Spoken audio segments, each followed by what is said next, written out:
The soil crumbled between my fingers as I knelt in what was left of my inheritance, 200 acres of supposedly worthless Oklahoma farmland. My brother Marcus's words still rang in my ears. "Enjoy your dirt, little sister.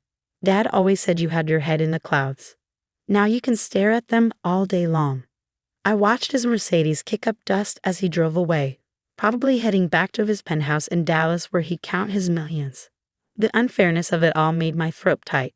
Our father's will had been clear. Marcus got the family business, the investment portfolio, the city properties. I got Grandpa Joe's old farm. My name is Anna Foster, and at 28, I just inherited what everyone in my family considered a worthless piece of land. The farm had been in our family for 3 generations. Grandpa Joe had worked it until his death 15 years ago. After that, it sat abandoned while my father focused on building Foster Industries into a multi-million-dollar energy company. What am I supposed to do with this? I'd asked at the reading of the will, staring at the deed in disbelief. Sell it for whatever you can get, my mother suggested, adjusting her designer scarf. Though I doubt anyone would want it. That land hasn't produced anything in years, but something stopped me from listing it for sale. Maybe it was the memory of summers spent here with Grandpa Joe, listening to his stories as we walked the fields. He always had a glint in his eye when he talked about the farm, like he knew something no one else did. "This land has secrets, Anna girl," he'd say, patting the soil. "Most folks are too busy looking up at the sky to see what's right under their feet." I dismissed it as the ramblings of an old farmer. But now, standing in the middle of my inheritance, those words came back to me. The farmhouse was in better shape than I expected. Dusty and abandoned, yes, but the bones were solid. I'd moved in 2 days ago, using my savings to get the electricity and water turned back on. My mother nearly had a heart attack when I told her my plans. "You're going to live there? In that shack?" She clutched her pearls dramatically. "Anna, be reasonable. You have a degree in geology. Use it. Marcus says he might have an entry-level position at Foster Industries. But I'd rather live in a shack than work under my arrogant brother. Besides, my geology degree might actually be useful here." Something about the property's topology had been nagging at me since I arrived. I spent that first week exploring every inch of the farm. The old barn still held Grandpa's equipment, covered in decades of dust. His office was a time capsule, maps spread across the walls, filing cabinets full of yellowed papers, and his old desk exactly as he'd left it. That's where I found the first clue. I was cleaning out the desk drawers when I discovered a false bottom in the top right drawer. Hidden underneath was a leather-bound journal and a set of coordinates marked on a faded map. The journal was Grandpa Joe's, filled with his cramped handwriting. Most entries were typical farmer's notes about weather and crops, but some passages caught my eye. "Found another outcropping today. Same mineral composition as the others. The Japanese buyers are getting more interested. Must keep this quiet. The big energy companies would swoop in if they knew." My hands trembled as I read on. Grandpa had been doing more than farming. He'd been prospecting. But for what? The coordinates on the map marked locations all over the property. I spent the next day checking them with my geological survey equipment. At each spot, I found unusual rock formations exactly where Grandpa had marked them. I took samples, staying up late into the night analyzing them in the makeshift lab I'd set up in the farmhouse kitchen. When the results came back, I couldn't believe what I was seeing. Lithium. The worthless dirt my brother had mocked was sitting on top of one of the largest lithium deposits I'd ever seen. Lithium, the essential component in electric car batteries, phones, and renewable energy storage. The metal that was becoming more valuable than gold as the world shifted toward green technology. My supposedly worthless inheritance was worth billions. I stayed up all night reviewing Grandpa's journals. He discovered the deposits decades ago but kept them secret, knowing that big energy companies like Foster Industries would try to take the land if they knew. He'd been in talks with Japanese technology companies about a potential deal when he died suddenly. The secret had died with him, until now. But I couldn't just announce my discovery. First, I needed to secure my claim and find the right partners, ones who would help me develop the resource responsibly. Grandpa's journals mentioned a Japanese businessman he trusted, Akira Tanaka. I wondered if he was still in the industry. A quick internet search showed that Tanaka was now the CEO of one of Japan's largest technology companies. I drafted a careful email, mentioning Grandpa Joe and including some preliminary geological data. His response came within hours. I remember your grandfather well. He was an honorable man. Would you be willing to meet in Tokyo next week? I booked the flight immediately, using most of my remaining savings. But before I left, I had an unexpected visitor. Marcus's gleaming Mercedes pulled up to the farmhouse, spewing dust. He stepped out in his $1,000 suit, looking around with disdain. Still playing farmer, he smirked. I've got good news for you, little sister. Foster Industries is expanding. We might be interested in this land after all. My heart stopped. Did they know? Really? I kept my voice casual. Last week it was worthless dirt. Let's just say we've had some new geological surveys done in this area. I'm prepared to offer you twice what this property is worth. Being generous to my little sister.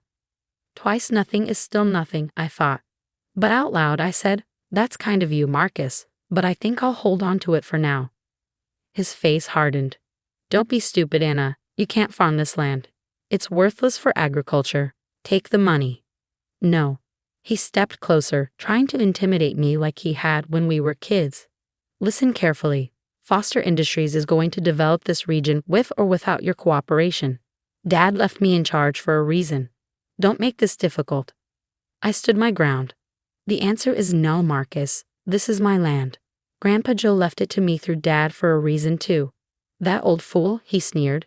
He was too busy daydreaming to build anything real. Like father, like daughter, I guess. Last chance, Anna. Sell to me now, or things might get complicated. Get off my property, I said quietly. He grabbed my arm. You never did know your place. The sound of a shotgun pump action cut through the air. We both turned to see Betty Henderson, our nearest neighbor, standing on her porch with a 12-gauge. The lady asked you to leave, Betty called out. Best do it while your fancy car still has all its windows. Marcus released me, straightening his suit. This isn't over, he said through clenched teeth. Don't say I didn't try to be fair. As his Mercedes roared away, Betty walked over, shotgun resting casually in the crook of her arm. You okay, honey? I saw his car and thought I'd better check on you. Never did like that brother of yours. I rubbed my arm where Marcus had grabbed me. I'm fine. Thank you, Betty. Your grandpa was a good man, she said thoughtfully. Smart too. Smarter than most folks knew. I looked at her sharply. Did you know about what's under this land? She smiled.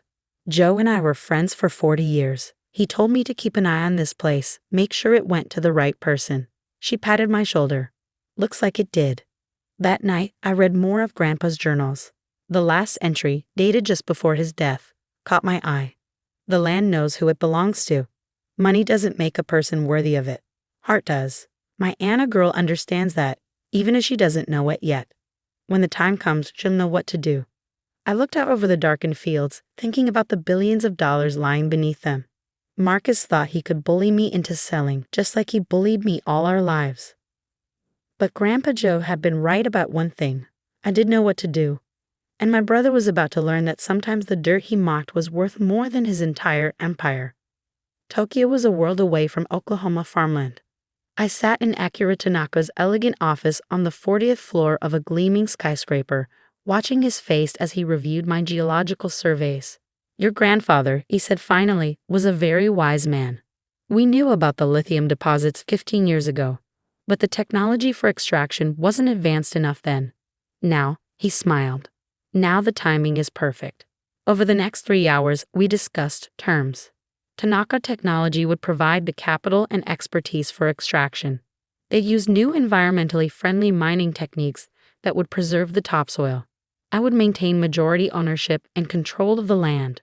The deposit is worth approximately $4.2 billion at current market prices, Tanaka said, but that value will likely triple in the next 5 years as demand for electric vehicle batteries increases. My hands trembled as I signed a preliminary agreement. I'd just become a billionaire, all because my family had been too short-sighted to see what Grandpa Joe had known all along. But my brother wasn't going to let go easily. When I returned to the farm, I found Foster Industries surveyors on my land. They scattered when I approached, but their presence was a clear message. Marcus wasn't done. That evening, my mother arrived unannounced, wearing city clothes entirely unsuited for the dusty farm. Darling, she began, perching awkwardly on my porch chair, Marcus tells me you're being difficult about selling the farm. He's trying to help you. Is that what he calls it? I showed her the bruises on my arm from his last visit. She flinched but pressed on. Foster Industries has plans for this whole region. Major plans. Your father would have wanted you to be reasonable about this. Dad's not here, I said quietly, and neither of you ever bothered to understand what Grandpa Joe built here. Built? She laughed brittly. Anna, it's a failed farm. The crops barely grow. What could he possibly have built?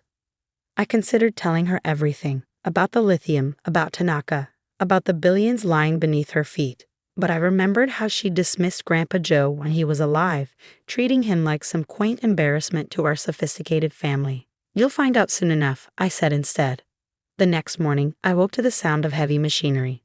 Foster Industries bulldozers were lining up at the edge of my property. Marcus stood watching them, a smirk on his face. Last chance, little sister, he called out as I approached. I've got eminent domain paperwork ready to file. One phone call to my friends at the state capitol and this land becomes Foster Industries property. Save yourself the embarrassment. I pulled out my phone, dialed Tanaka's number on speaker. Mr. Tanaka, it's Anna. We have a situation. Should I have your lawyers contact Foster Industries directly about their attempted theft of Tanaka Technologies' newest lithium mining operation? Marcus's face went white. Lithium. Did you know? I smiled sweetly. Those geological surveys you had done, they weren't very thorough. Grandpa Joe found this deposit decades ago. That's why he fought so hard to keep this land in the family, though I doubt he expected his own grandson to try to steal it. You're lying, Marcus sputtered. If there was lithium here, Dad would have known. Dad was too busy building his oil empire to listen to an old farmer, just like you were too busy mocking my worthless dirt to see its real value. Tanaka's voice came through the speaker, cold and precise. Ms. Foster's lithium claim is fully documented and legally secure. Tanaka Technology has committed $3 billion to its development. Any interference will be met with immediate legal action. The bulldozer's engines died as Marcus frantically signaled them to stand down. You can't, he started. Can't what? Succeed without your help? Build something bigger than Foster Industries? Sorry, brother, but it turns out I'm better at business than you thought. Now get your equipment off my land before I have them impounded. He left, but I knew it wasn't over. That night, Betty came by with a warning. Your brother's been asking questions around town, trying to find anything he can use against you. He's desperate. Let him try, I said. I've got something he doesn't. What's that? Grandpa Joe's journals. Every detail of his discovery, every conversation, every survey. Including, I pulled out a particular entry I found, his meetings with our father where he tried to tell him about the lithium. Betty's eyes widened. Your daddy knew. He dismissed it without even looking at the evidence, called it old man's fantasies, and told Grandpa to stick to farming. It's all documented here, including witnesses. If Marcus tries to claim Foster Industries had prior knowledge or rights to this discovery, these journals prove otherwise. The next day, I had visitors. Foster Industries Board of Directors. They called an emergency meeting after learning about the lithium discovery. Marcus had kept his certain acquisition quiet even from them. Ms. Foster, the board chairman said, we'd like to discuss a partnership. No thank you, I replied. I already have excellent partners. But you might want to discuss with my brother why he hid this opportunity from the board while attempting to acquire the land through intimidation. 2 days later, Marcus was forced to resign as CEO. Foster Industries stock plummeted as the news broke about the lithium deposits they'd missed. My mother called, crying, begging me to help save the family company. Family? I asked. Like when you stood by watching Marcus try to bully me off my land? Or when you dismissed Grandpa Joe as a foolish old man? Anna, please. Foster Industries is your father's legacy. No, Mother. This farm is my legacy. Grandpa Joe knew its value, not just in minerals but in teaching us what really matters. Marcus wanted to strip mine this land, destroy everything Grandpa built. I'm going to develop it responsibly, preserve the topsoil, create something sustainable. The next month was a whirlwind. Tanaka's engineers arrived to begin preliminary work. The technology they brought was incredible, new extraction methods that would barely disturb the surface. We could even still farm parts of the land while mining below. Betty helped me restore Grandpa's old farmhouse, making it my headquarters.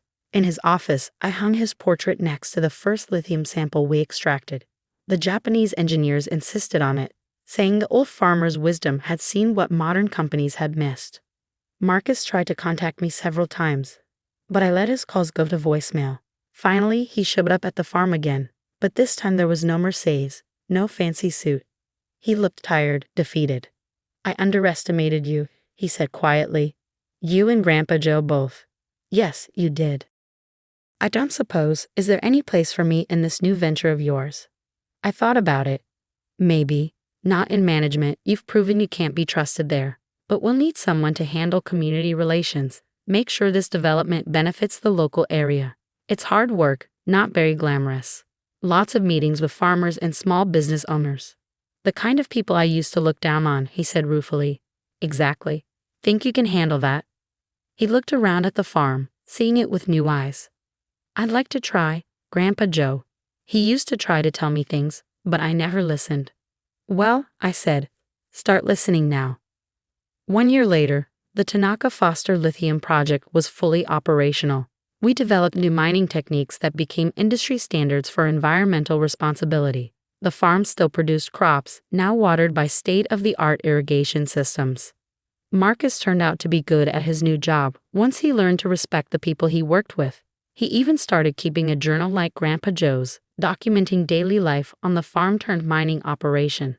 My mother took longer to come around, but the first time she saw the restored farmhouse with its modern additions, something changed in her expression. "Your grandfather," she said softly, "would be very proud." I stood on the porch that evening, watching the sunset paint the fields gold. The same fields my brother had mocked, that my father had ignored, that everyone except Grandpa Joe had dismissed as worthless. In his final journal entry, Grandpa had written, "The real value of land isn't just what's beneath it, but what it teaches us. Patience, respect, the wisdom to look deeper than others do. My Anna girl will understand that someday." I did understand now. The lithium had made me wealthy, but the farm had made me wise. And in the end, that was the most priceless inheritance of all. The next morning, I found Marcus in Grandpa's old office, studying the geological maps on the wall. "You know what amazes me," he said. "All this was here the whole time. We just couldn't see it." "Sometimes," I replied, "the best treasures are right under our feet. We just have to be humble enough to look for them." He nodded slowly. "Grandpa Joe tried to tell Dad about this place. If he'd just listened, then I wouldn't have inherited it," I finished. And maybe that's exactly what Grandpa wanted. Someone who'd respect the land, not just exploit it. Today, people come from all over the world to study our operation, how we balance mining with agriculture, how we preserve the local ecosystem while extracting valuable minerals. But my favorite visitors are the local school kids who come to learn about geology and sustainable farming. I take them to Grandpa's old office, show them his journals and maps, and tell them his story. About a man who saw value where others saw worthless dirt. About patience and persistence and looking deeper than others do. And sometimes, standing in those fields that once seemed so worthless, I swear I can feel Grandpa Joe smiling, knowing that his greatest discovery wasn't the lithium at all. It was showing us that true wealth isn't always what it seems.